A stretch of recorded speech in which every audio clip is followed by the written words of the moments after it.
Also in the street plan of Washington, you find pentagrams.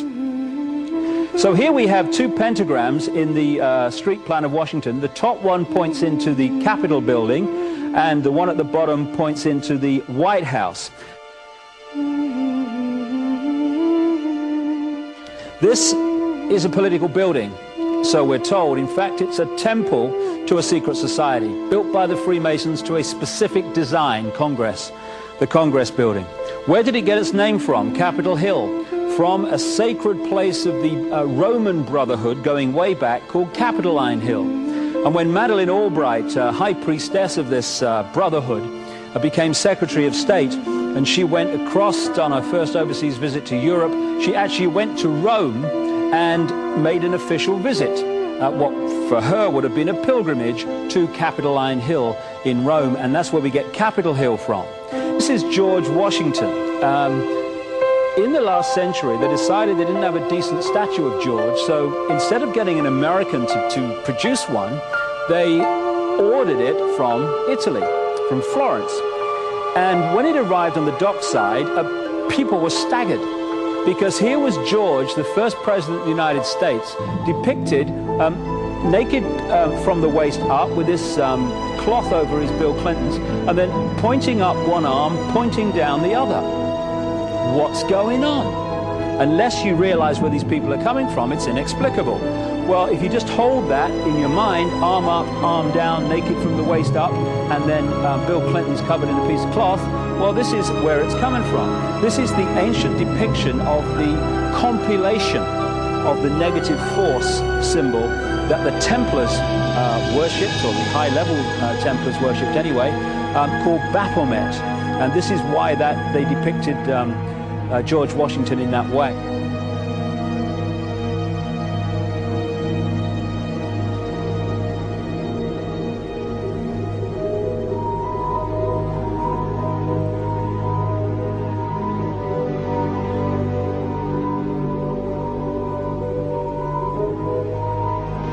What has come to light is that it is not so surprising for a lot of people that there are covens amongst the very educated class, architects, doctors, lawyers, priests, brokers, and the leisure class. These are people who have made pacts with the devil.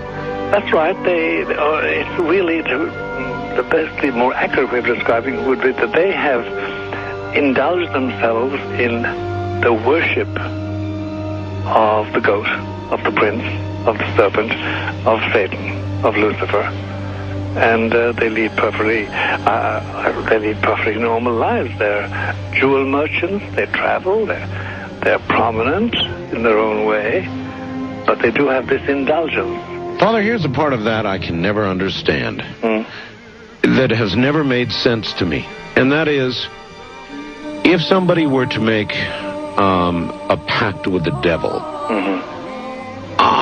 then obviously the implication is if the devil is there to make a pact with them, to make a deal, to make their life, their short mortal life on earth, pleasurable, with money or women or travel, or more interesting, whatever it is they want.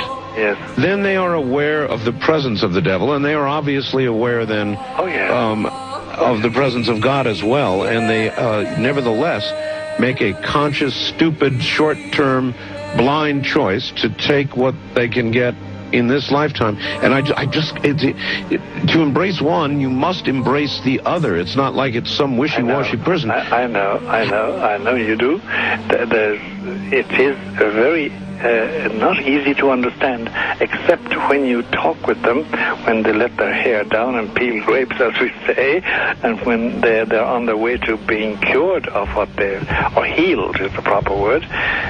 You find that there's an exhilaration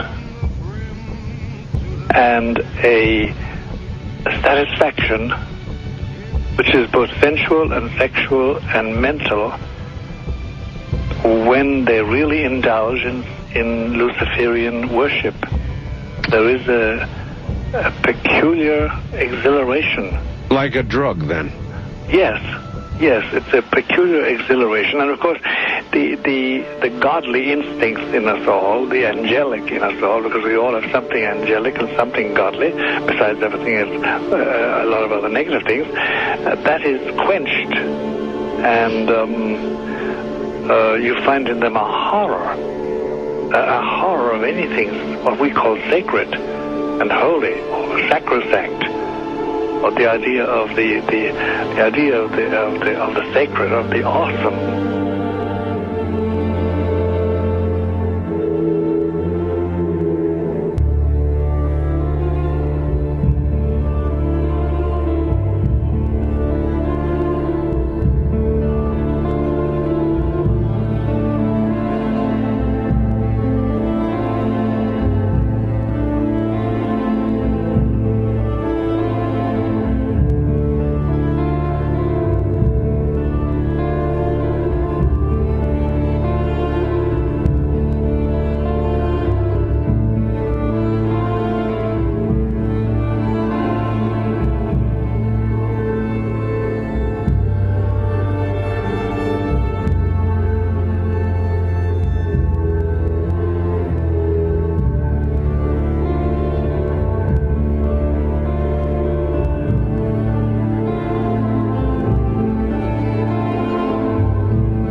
How in the world did you ever get involved in praying to demon spirits?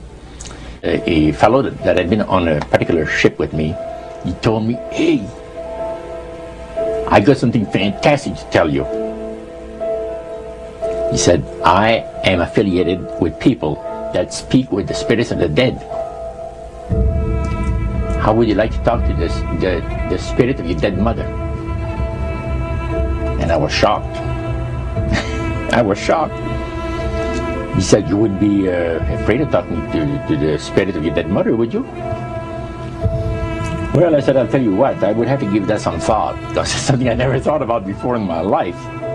Most of us probably haven't. A little afraid of something like that. Well, he says, you know, it's written all over your face. You're afraid of going to a seance. But he says, "I know you. He says, you're going to come."